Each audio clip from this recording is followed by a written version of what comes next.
Namaste, my dear brothers and sisters. The love and blessings of the Mother and Sri Aurobindo to all of you from Sri Aurobindo Ashram, Delhi branch.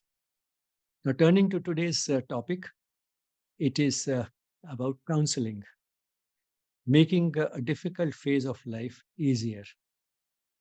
That's what the counselor does, and it's something very fulfilling for the counselor apart from helping the client.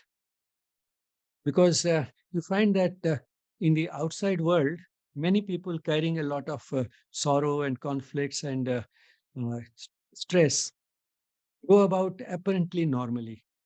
And whenever required, or even when not really necessary, they put on a synthetic smile, exchange pleasantries, and hardly anybody would feel that there's anything wrong in their lives. But then the person enters the counselor's chamber, and sometimes within 30 seconds, she starts crying. So, you know what was there within. And then, after spending an hour with the counselor, once again, she has a smile, not a synthetic one, but a genuine synthetic smile that comes from the empathy that she got and a little new insight that she got into her issues. In fact, the most important thing that happens is that she gets an opportunity to talk, and she has in front of her a patient listener. And that itself puts so much at ease that by the time she's ready to get up at the end of the session, she has that genuine smile. To see someone who entered crying more or less and left with that smile is one of the most fulfilling experiences for the counselor. So, with that little introduction, let me now share the PowerPoint with you. And let's hope through the PowerPoint I'm able to make a few powerful points. So, this is what a counselor does, makes a difficult phase in the life of the client easier. So, counseling is essentially one human being helping another human being go through a difficult phase of life with minimum pain and maximum growth, maximum learning. What type of growth? Spiritual growth. That is what the process of counseling is about. Who can counsel? Fortunately, the task of counseling is not very tightly regulated in India, with the result that anyone who is empathetic and has the time to listen to somebody ends up becoming a counselor. However, it would be better if those who start counseling and comforting others also understand this process a little more. And that's why, although this session is not meant to uh, turn everybody into a qualified counselor, but some elements of counseling can be of general use to each one of us, because uh, any relative or friend would like to comfort if someone uh, whom they know is going through a difficult phase of life. So essentially, the counselor has to be someone who is empathetic. That is, he should feel the sorrow of the person in front of him. Of course, it doesn't mean that he also has to go through the same sorrow or get attached. Because if you are counseling a large number of people, and you start feeling the sorrow permanently and get attached to the clients, then uh, you will yourself probably turn into a nervous wreck and will not be able to help anybody. But at the same time, not just understanding at the mental level, but also uh, getting some idea, some genuine idea of what the person is going through is useful. So he has to be empathetic and non-judgmental. Non-judgmental means that he should not start feeling, well, if you are going through this, it's all your fault. You did this, you did that, and it's all your fault. No matter what that person has done. What the counselor has to remember is that nobody is beyond redemption. And we all make mistakes. And therefore, the attitude has to be non-judgmental, non-accusatory. However, that does not mean that the uh, counselor loses his sense of discrimination between right and wrong. But even if the counselor thinks that what this person has done was wrong and is at least partly responsible for bringing all the troubles that this person is going through, because of that, he doesn't abandon the client. The counselor doesn't abandon the client. The counselor does not have a negative idea or a prejudice against the client. But all the same, the person can retain that without accusing the person of doing anything wrong. The person can keep in mind and bring it at the right moment, even in counseling, as we shall see a little later, making that person aware of where the truth lies and what would be a better way of reshaping your responses to the situation. So that can be brought in, but all the same, the person does not judge the client in the sense of uh, forming a mental picture, which in turn starts influencing the attitude of the counselor to the client. Means that the client has to be treated as someone who can always change. There's a possibility of change, and the client himself should eventually realize in which direction I should change. So that is the type of subtle type of a uh, change that the counselor can bring about, but then it has to be uh, change which comes about as a result of the cooperation between the counselor and the client, as a result of the understanding that they develop, as a result of the values that they start sharing as the process goes on. But at the same time, no matter what the uh, no matter what the client has done or what has happened to the client, he has to be non-judgmental. Then, the counselor may adopt a certain approach to the issues that the client is going through, and may also participate to some extent in planning the intervention or the plan of action about what should be done in that situation. But then the client has the freedom to accept that plan or to reject it, or may apparently accept it but not comply with it, may not put in the necessary homework which is required, because eventually the client has to work on himself or herself, and if the person does not do it, then the counselor may be frustrated. But the counselor does not have to be frustrated. He has to be, or she has to be willing to be rejected by the client, uh, either because of not agreeing or because of unwillingness to comply, unwillingness to put in the necessary work. There are various schools of counseling, various techniques of counseling available, and they are not really mutually exclusive. One can make use of more than one of those and work out a synthesis. And also, which technique one uses more in a particular situation will depend upon the issue at hand.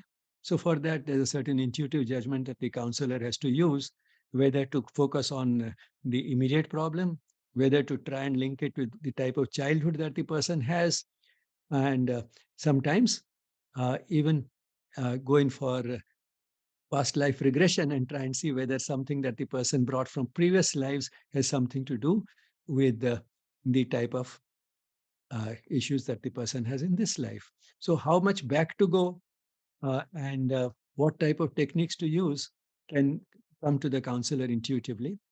And therefore, mixing techniques, selection of techniques, none of these is sacrosanct. The most important thing is to use one's common sense and the type of wisdom that the counselor has accumulated through both training and experience. And this is what we may call prudence. So eventually, there is no hard and fast rule about exactly what technique to use for counseling. Uh, so, in fact, it being a caring person, that supersedes the techniques that are used. These are roughly the type of steps in counseling, and we shall get a glimpse into these as we go along in terms of step one, step two, and so on. But essentially, it consists of listening and rapport building. That is essentially what happens in the first session. The counselor hardly talks, it is the client who narrates the story. And this is also the session in which the counselor and the client develop a good relationship, a rapport is built up. Then, the counselor has to provide some feedback on the story that he has heard and help the client thereby develop an insight into the issue, including the spiritual insight, and based on that, work out a plan of action and try and get from the client some degree of commitment to the action. And then no counselor wants that the client should be permanently dependent on him or her. And therefore, one has to also work out the termination of the client counselor relationship. And if at all, have only some meetings at long intervals, maybe once in 6 months or a year, that may continue depending upon how frequent a follow up is necessary. But the best situation would be one in which the client has been left in such a way that the person not only has been able to go through the present issue with minimum pain and maximum growth, as we saw, but also gets a generalizable handle because of which now the person can handle also any problems that may arise in future. That is the type of approach which is possible through the psychospiritual counseling because that gives us that generalizable handle which can be used also in any future issues. Huh. So let's go over these steps a little more in detail. So we start with the first step in which the uh, client gets a chance to talk a lot and that the rapport is built up. So the client, in a way, discloses initially what the issue is. So it's the initial disclosure stage. This stage, the counselor talks very little. He is primarily a patient listener. Who is the best counselor that we have ever had? Perhaps Sri Krishna. Sri Krishna, through the Gita, has probably prevented more psychotic breakdowns than all the psychiatrists put together. Uh, but then what does Sri Krishna do in the first chapter of the Gita? He just listens. Arjun talks about his personal dilemma whether to fight or not to fight. And from that, he extrapolates so much, trying to show as if his fighting will not only be bad for him, but also will ruin the family and ruin the human race and so on and so forth. Sri Krishna does not stop him from all those extrapolations. He just listens. And that is what a good counselor also does.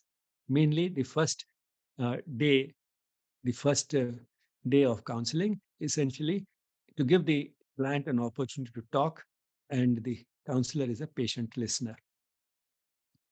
Of course, apart from that, it is during this initial phase, the first day particularly, that you put the client at ease, make him feel relaxed. And if the client may sometimes ask, I don't know how to begin or where to begin, then give a genuine smile and tell the person wherever you like, or start from uh, how the issue began, or whatever. Say something general so that it gives the client total freedom to begin the way the client wants to. So, how do I begin?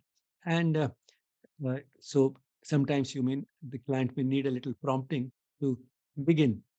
For example, in case of one person, it was quite obvious that the present issues had something to do with her marriage. So when the counselor asked her that, tell me something more about the marriage, she said, if I start telling, then I'll start crying. Now, here she was itching to tell somebody, but same time, she wanted the permission to cry, a just a nod that doesn't matter even if you cry, tell me anyway. So relax her, telling her that doesn't matter, I have all the time in the world, and then offer her a glass of water so that she knows that I have the permission to cry. So how do I begin? So there's no hard and fast rule about how to begin. Uh, but then one way one should not begin is ask, what's your name? What's your age? Where do you live? Give me your phone number. Give me your email. All this contact information is necessary. But all of it doesn't have to come in one go.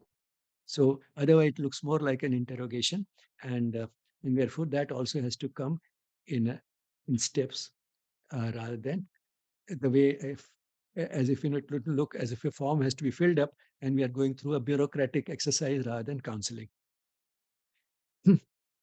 However, even in this initial phase, which is basically about listening to the client, a few interruptions are not only permissible but also necessary. And here is a list of some of the types of interruptions that are required. One is to assure the client that the counselor is paying attention. So even if it's just a little nod or just a one word to assure that, yes, I'm listening and I'm paying attention is important. Sometimes one can ask for a little clarification. Apart from getting that clarification, it also um, assures the client that not only the counselor is paying attention, but also wants to truly understand me, wants to understand my problem. Then one can say some words to sympathize with the client, to appreciate that what you are going through and how you are handling it, I truly appreciate. And for this, one can sometimes make an I statement like, if I were in your position, I wouldn't be able to do it. Sometimes the interruption can be in the form of trying to rephrase what the person has said in different words, sometimes more effective words, so that once again the client knows, yes, this counselor has truly understood me.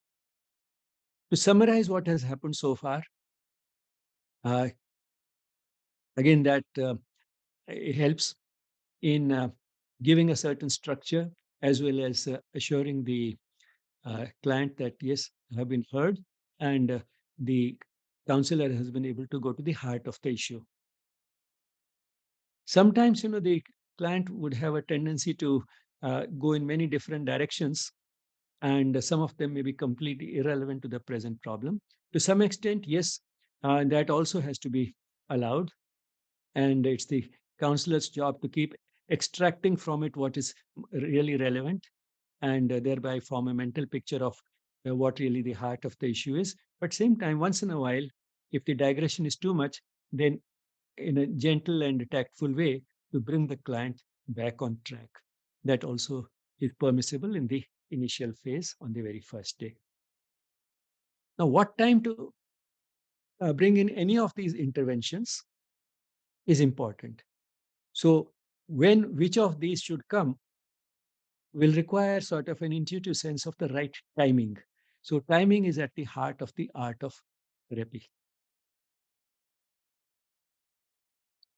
William Doherty is a specialist in marriage and family therapy, and we'll have an opportunity to turn to him repeatedly during this session. There are certain things which should not be done on the very first day, and these are some of the don'ts. One, of course, is that don't make it look as if one is filling up a form. It's an interrogation rather than counseling going on. Apart from that, avoid looking at the watch. Although a session typically is about 1 hour, one doesn't have to look at the watch for doing it. At the most, one can have a clock or something so positioned that without seeming to actually look at the watch, you still can keep track of time. But to look at the wristwatch uh, very openly gives the client a feeling that the counselor is in a hurry. The counselor should be relaxed, should not be in a hurry to. That should not. So don't look at the watch. Don't start taking detailed notes. One can note down a few key points, a few milestones in the life, but not elaborate notes, because that again discourages the client. Sometimes feels whether you are listening to what he's saying or just busy writing. More than that, the client may feel that anything that I utter gets recorded in writing, and that is something which a person does not like. Uh, one should not the counselor should not start talking about himself, making an occasional I statement that if I were in your place, well, this is something I would not be able to do. To appreciate the client is different. But the counselor should not start talking about his life, his problems, how he has handled them. That is a strict no.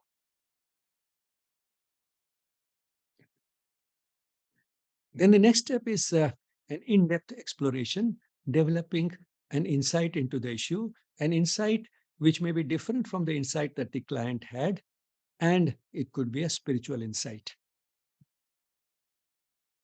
And sometimes that can simplify matters a lot. As the mother has said, life could be quite simple and easy if man's mind did not introduce in it so many useless complications.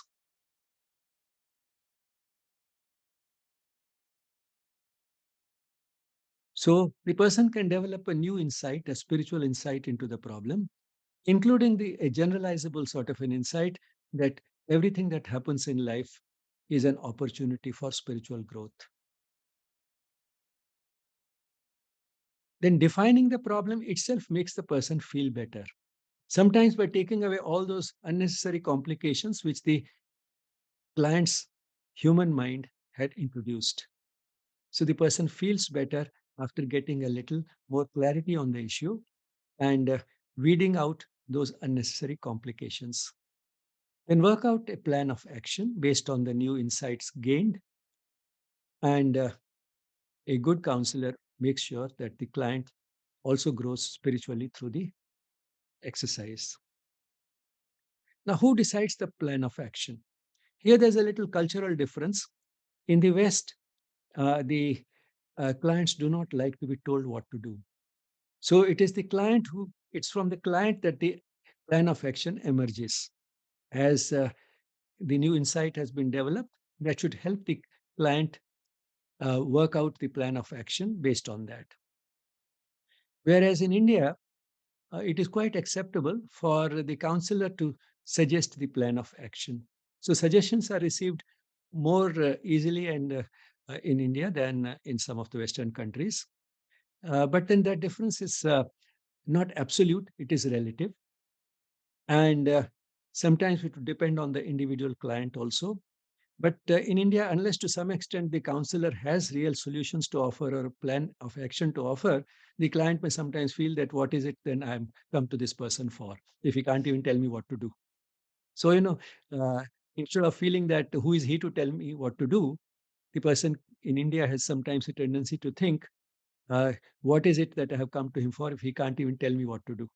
So, the situation is the same, but these are two different ways of looking at it. So, depending upon what seems more appropriate to the situation, one can decide how to work out the plan of action. Now, this is, as I said, this cultural difference is not absolute, it is relative. And here is William Doherty in his beautiful book, Soul Searching.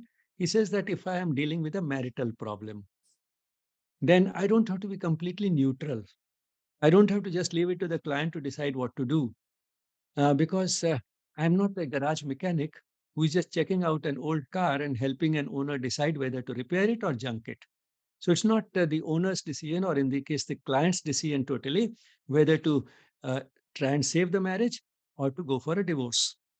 The counselor can play a subtle role in going towards repairing the marriage rather than going for a divorce. So sometimes, the client might have more or less decided to walk out of the marriage when it was not really necessary. And it is the counselor who can now give a new insight into the issue and try and show that the situation is not as bad as you think. It is not beyond repair. Something can be done about it, and this marriage is worth saving.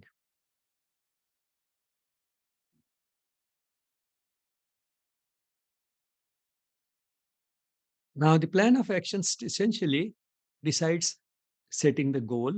That is, what is it that we are aiming at? The plan of action could include one or more of these, a choice to be made, whether to save the marriage or to go for a divorce. For example, that's a choice to be made. A change, a change in dealing with the situation and coping with the situation. How to cope when one can't change the situation. For example, in case of choice, whether to save the marriage or going for a divorce, the type of change required, whether to just weep and sulk, or to talk back, or to ignore. Weeping and sulking should be in general out of the plan of action. Talking back, if it can help in changing the situation. For example, in the case study we were talking about the other day, the mother-in-law was keeping track of the number of sweets or the number of apples that were there some time back, and now the number has gone down, and apparently trying to say it in front of the daughter-in-law to make her conscious that I know that you have eaten it. And here, the client had to be encouraged to talk back without raising the voice. And as I told her, you have to say it only once without raising your voice. I have been married 7 years. This is my home.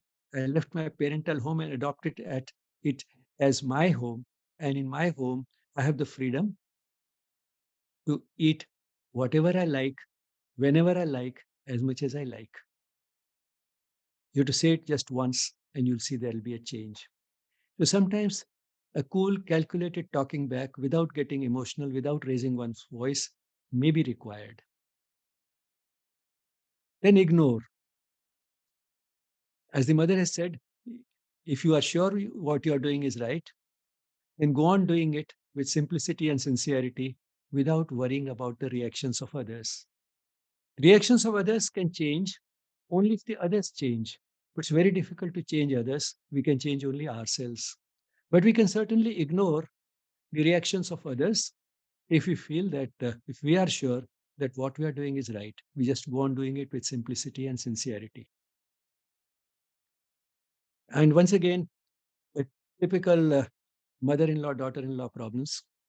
Sometimes the mother-in-law does not like that the daughter-in-law is going out of her way to help the domestic help, say helping her child's education, or sharing with her whatever nice things to eat happen to be available at home. The mother-in-law may not like it. Or say one simple example, once I know a lady narrated that if the servant enters the house with her footwear on, she's at once told, "How many times have I told you to leave your footwear outside? It's cold." He can understand that the maid will, her feet will feel cold if she comes in barefooted. But he tells her that. And in the next breath, if this person's granddaughter is without footwear in the house, go and put on something on your feet. Aren't you feeling cold? So he can see the granddaughter feeling cold, but he doesn't want to acknowledge that the maid will also feel the domestic help will also feel cold in the same way. So the domestic help is told to leave the footwear or the chappal outside. The granddaughter, when she's barefoot, she's told to put on something on her feet, to put on something. So, this type of, so uh, this type of behavior, sometimes the daughter-in-law can't understand and accept. So what she has to do is she has to ignore and maybe make some arrangement that the domestic help is also not without footwear. Maybe keep another set of clean footwear in the house and tell her, okay, you can leave the footwear outside, but when you enter, you put on this one. So ignore the reactions of others. Sometimes that can be also a change in attitude required. Then coping. For example, if the stress is due to too much of work, then a few uh, things which can help in coping with the situation is saying no to certain things. This is something I can't do. More than this, I can't do. If I do more than this, then I'll have to go in for a divorce. My partner will feel that you leave so early in the morning, you come back so late in the evening. My partner would not like to live with me. So, in whatever way one likes to put it, but essentially saying no. Then working more efficiently so that one can do more in less time. Managing time better. Uh, that can also help in coping with overwork and developing an inner strength so that you can do more without getting overwhelmed by it. So all these coping processes are essentially a type of learning that is happening. And again, David Frawley, another a person with very deep insights, was gone deep into the ancient Indian scriptures and Ayurveda.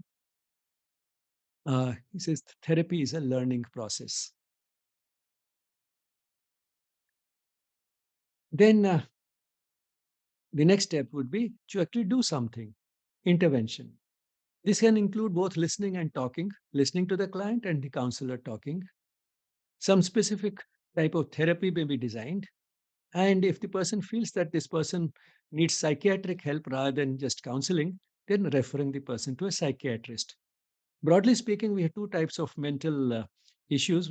Uh, One is neurosis, the other is psychosis. In neurosis, the person is essentially normal, but is unable to cope with the type of stresses the person is going through. Now, this is relative because there can be one person who can have this much of a problem and still get overwhelmed by it because the coping mechanisms are poor, and another person can have this many problems and still have no issues because the person's capacity to cope with it is much better. So, it's all relative. On the whole, it appears that, particularly in the middle class, which has expanded a lot, in which the resources are plentiful and the children are small in number, just one or two children in the family, the children are being pampered. The parents are trying to meet all that the child wants, and the child is getting it very easily. And therefore, any type of disappointment in life, which is inevitable, is making the child neurotic. The child can't cope with it. In other words, the children are becoming emotionally fragile because of the type of treatment that they are getting at home, because of the way they're being pampered at home. But the world will not continue to pamper them. No matter how much the parents pamper them, for the rest of the world, they are just one out of millions. And also, the world will be much more impartial. For the parents, that is the only child. For the rest of the world, everybody is equal. So it's more impartial. So therefore, no matter how much the parents pamper, the result in an exam will not uh, dep- will not depend upon how much the examiner loves them. It will depend upon their performance, and there are millions taking the same exams, and therefore the child does not get that, and the child cannot accept that so-called what the child perceives as rejection. So anyway, so coming back to the two major types of issues, neurosis and psychosis. In neurosis, the person is essentially normal. It's just that the person can't cope with it. And also a neurotic has a tendency to blame uh, himself for his problems. Uh, he thinks that he is in some way inadequate, and that can also drive a person neurotic. On the other hand, a person who has psychosis, this person loses touch with reality. And therefore, he's not looking at the situation as it is, and sometimes creating an imaginary world in which the person may be more comfortable than in real life, which is far too uncomfortable. But then the person has designed in that process, designed to cope with it, an imaginary world which is cut off from reality. So the person is not in touch with reality. And secondly, a psychotic has a tendency to blame others for all his problems. He has a tendency to find a scapegoat. I am perfectly normal. It is because of this person or this person or this person that I'm having all these problems. And if he can't blame any person, then he says that, well, that is my fate. So he starts blaming fate. God is unkind to me. He has given me such a destiny. So fate and destiny and God being unfair, these are also the types of excuses that a psychotic may come about if he can't blame a person for his problems or the society for his problems. So these are the two major differences between a neurotic and a psychotic. A neurotic is essentially in touch with reality and tends to blame himself for his problems. A psychotic, in general, is cut off from reality and tends to blame somebody else for his problems. So it is the psychotic who needs psychiatric help. Neurotic can be helped purely through counseling, but a psychotic may need some medication, which only a psychiatrist can prescribe. So then referral to a psychiatrist. Of course, counseling can continue, and counseling would be helpful even to a psychotic, But then sometimes after some acute symptoms like some hallucinations or delusions have been taken care of through medication. Mm. Then the client doesn't have to be made dependent on the counselor. So there has to be a termination phase. Yes. So the client has to be weaned from the counselor and reassured that if necessary, I'm always there for you. But right now, you can live your life on your own. You are independently. And in spiritual counseling, the person also has got a generalizable handle that no matter what happens, I can try and see through the problem and find out how it can be for me an opportunity for spiritual growth. So if one can see through the problem in view of this wider perspective, one can go through it. So seeing through the issue helps in going through it with not only minimum discomfort, but sometimes with pleasure. That is, one can accept everything with equal delight. That is what samatva is about. So both the ups and downs of life are received with equal delight because both are an opportunity for spiritual growth and both are necessary. And this is rather complex, but at the same time, it is what a therapist should have in his heart. For example, the first one is I charge my clients for my time and experience, my heart is free. So, a few other dictums which could be helpful to a person doing psycho-spiritual counseling. Now, the ethics of counseling uh, are a little different from just being empathetic and so on. And that's why a little emphasis on this. Uh, Firstly, do no harm. For example, suppose the client is a social activist. The person is not angry with an individual because that individual has hurt him. So he's not looking at the issue from a personal point of view. The person is a social activist. He has observed a social evil and wants to do something about it, and sometimes has just overestimated his capacity to change the world.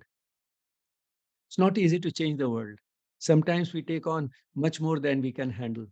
But that doesn't mean that the counselor has to tell him that, well, you are bothered about these problems because you have no real personal problem of your own, or that you are just trying to appease your conscience by doing this, the world will not change.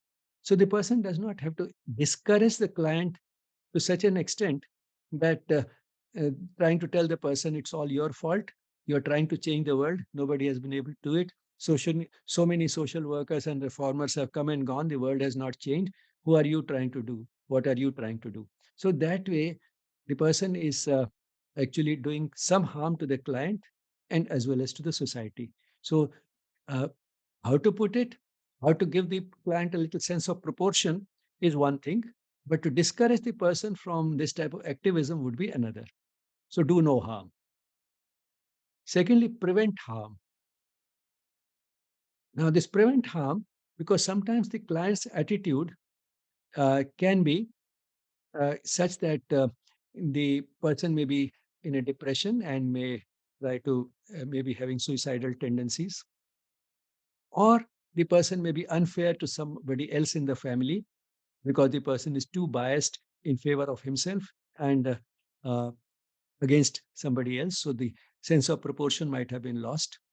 So there again, the counselor's task would be to try and prevent any such harm. And for that, the confidentiality, which normally should be there between the client and the counselor, might have to be broken. For example, if the person has suicidal tendencies, then this information might have to be shared with the police or some relevant authorities.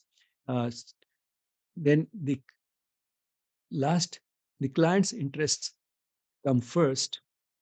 There's a question mark after that because while the client's interests do come first because that is the person who is seeking help, but that doesn't mean that in that process the client ends up being unfair to the rest of the family or being unfair to the society.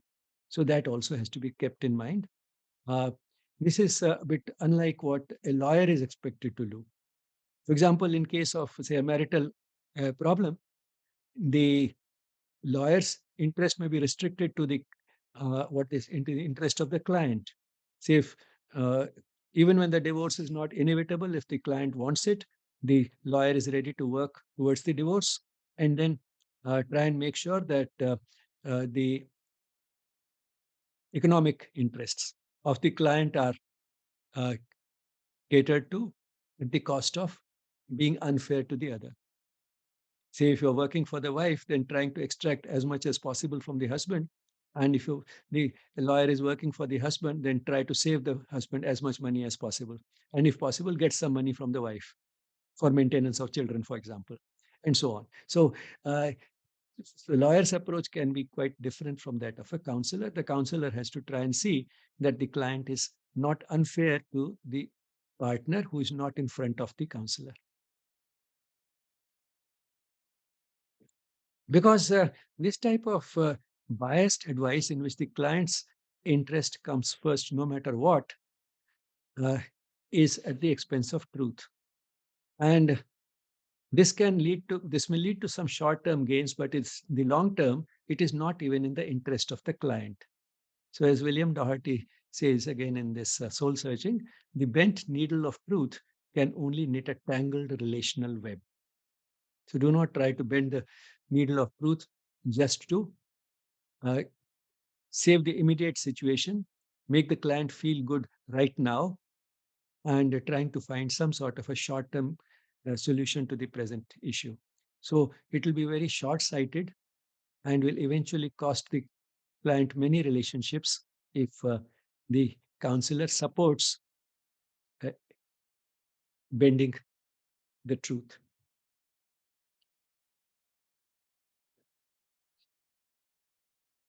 Then, the counselor should avoid having a dual relationship with the client.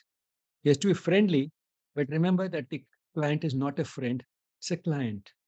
And therefore, do not accept gifts or favors. And of course, when it comes to a sexual relationship, never.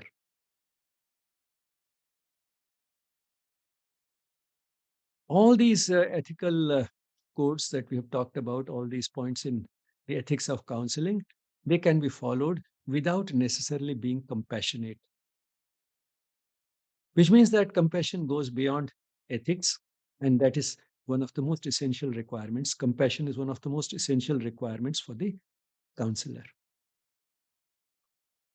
Integral psychology, that the psychology which is based on the spiritual philosophy of Sri Aurobindo and the Mother, which looks at the totality of the person, which includes, apart from the body and the mind, also the soul including also the dynamic aspect of the soul, that is, which participates in day to day life and helps us make the best choices in a given situation. That is integral psychology. And the way it helps is by giving us a positive way of looking at all situations, no matter what. Uh, this American psychologist, Richard Carlson, uh, has written several books, more than 20 books, which he wrote within a very short time in his short life. He died sometime in his 40s, suddenly of a heart attack, uh, while he was on the plane, flying from one place to another. So his life was cut short rather early, but before that, he wrote about 20 books. And one of them was this Don't Sweat the Small Stuff. It's all small stuff. Now, one of the things that he brought out in this book was that all stress essentially results from the gap between the way things are and the way I would like them to be. So, this gap between the way things are and the way I would like them to be can be bridged in three ways. One would be that, so here is, in the central one, this person is under stress and because what exists is very different from what the person wants. And the person wants his husband or wife to behave in a certain way. So that is what he wants.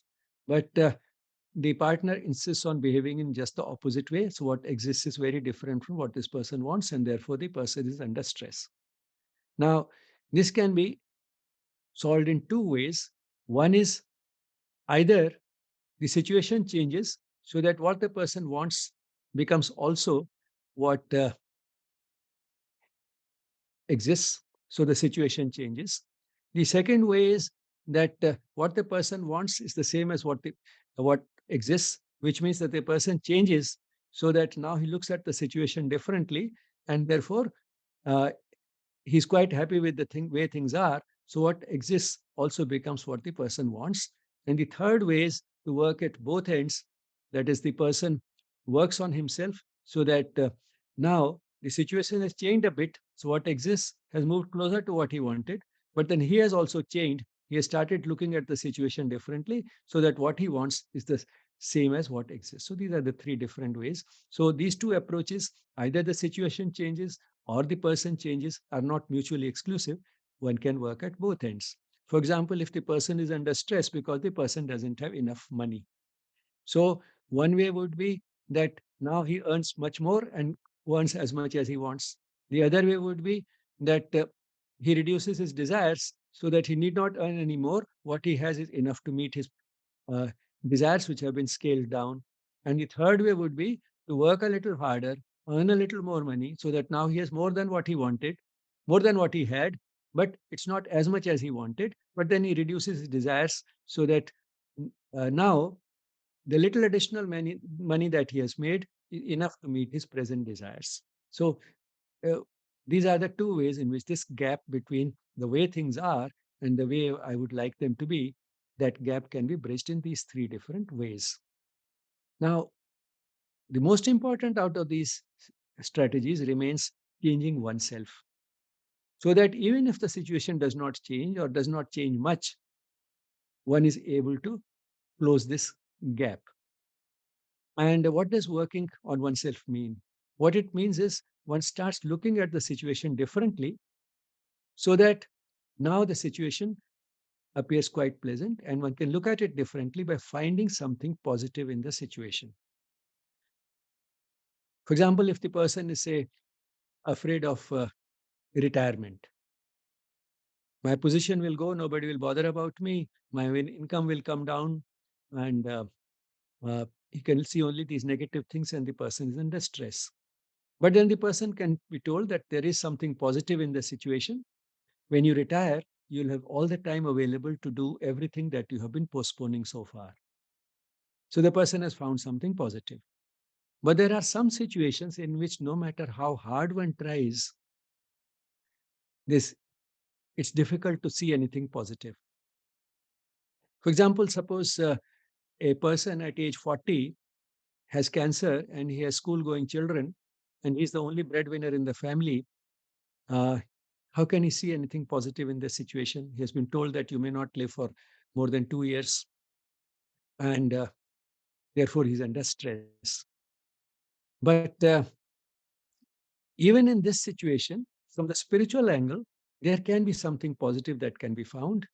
Even this incurable disease like cancer at a at the wrong time, because there's never a right time, but all the same, this is a particularly wrong time. Age 40, the only breadwinner, and having school going children, and so on.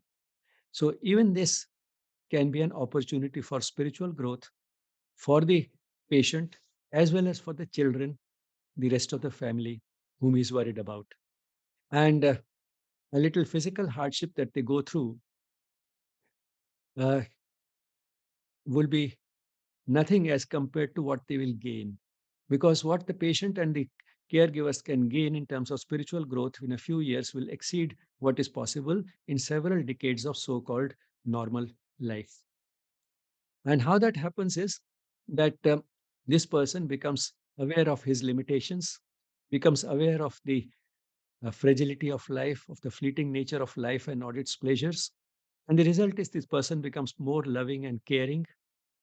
And the positivity that he develops to others, the ease with which he now apologizes to those whom he has hurt, the ease with which he forgives those who have hurt him, all that is something that makes him grow spiritually.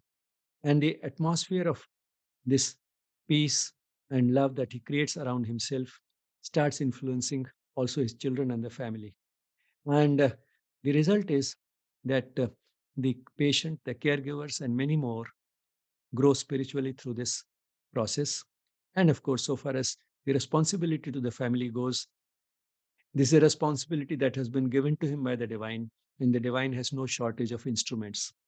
So there will always be somebody found as an instrument.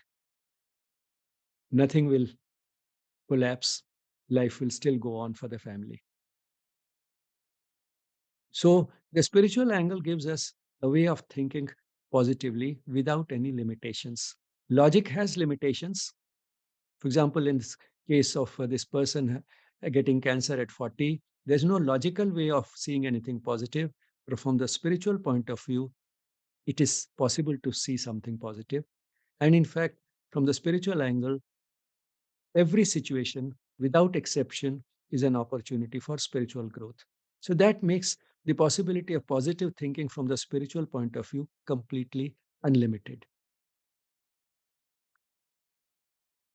So that's what is meant by this statement by David Frawley. True awareness is the ultimate cure for all psychological disorders. True awareness, true awareness of the deepest truths of existence, the uh, existence as the spiritual worldview looks at. And that's why to be in the company of those who have this wider spiritual perspective can also help. And that's why he says that better than going to a therapist is frequenting the company of spiritually elevating people. The mere presence of such wise people cools and calms the mind and heart. Lack of spiritual company is a main cause of psychological unrest, and the only cure is to find such association. That's what happens in satsangs, where like minded people, spiritually inclined people meet, and spiritual truths, which are easy to understand at a mental level but difficult to practice, keep coming up again and again. And this repetition helps in applying them more and more to real life situations. One may know something, but these are the type of truths which need repeating. They bear repeating because it's not easy to apply them in practice. It's so easy to forget them in the real world when faced with real situations. And that is the importance of going regularly to places where such events happen, the way it happens in Sri Aurobindo Ashram Delhi branch on every Sunday at 10 in the morning. We find that some of the people who come for those satsangs are the same. They keep coming week after week, every Sunday at 10 in the morning. And then some of them have a post satsang satsang. Satsang is essentially good company. So they extend this company at the end of the session outside the meditation hall. They start sharing their joys and sorrows. And some of them are able to help others look at the joys and sorrows, particularly the sorrows from a spiritual angle. And that is how they end up stimulating one another's spiritual growth while also making the other person feel more at ease.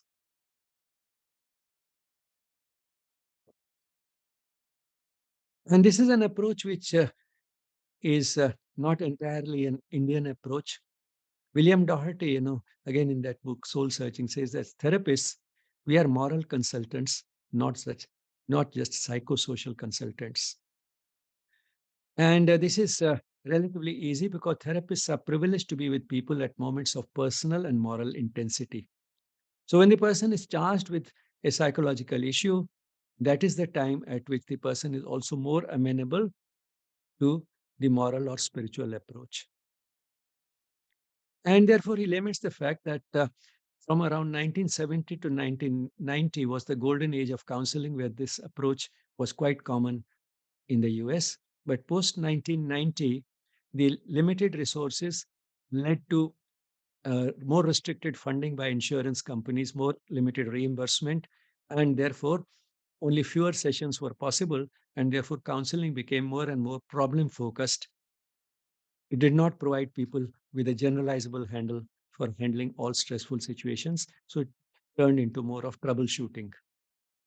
So the choice today in the existing situation in the US particularly is that either the therapist can use only techniques and medication, only techniques, that is techniques of psychological techniques of psychotherapy, when medication is not required or is not enough. So along with medication, when some counseling is also required. So this is one uh, approach, that is restricting the intervention to the minimum. Only medication, then just medication. If that is not enough, bring in some psychological techniques. Or if medication is not necessary, do some troubleshooting through psychological techniques. So this is one choice. The other is to use this opportunity of counseling also as being a moral and spiritual consultant. Finally, counseling is an opportunity for spiritual growth. For whom?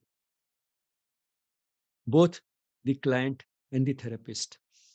A good therapist also grows spiritually through the process, not only because the person finds in the client an opportunity for giving what the person has to someone who needs it, but while giving a clearer insight, a spiritual insight into the issues that the client has, gives the counselor also an opportunity to introspect and sometimes look at his own attitude to life, and he finds that his own approach to life has also not been sufficiently rooted in these deeper truths of existence, in spiritual truths.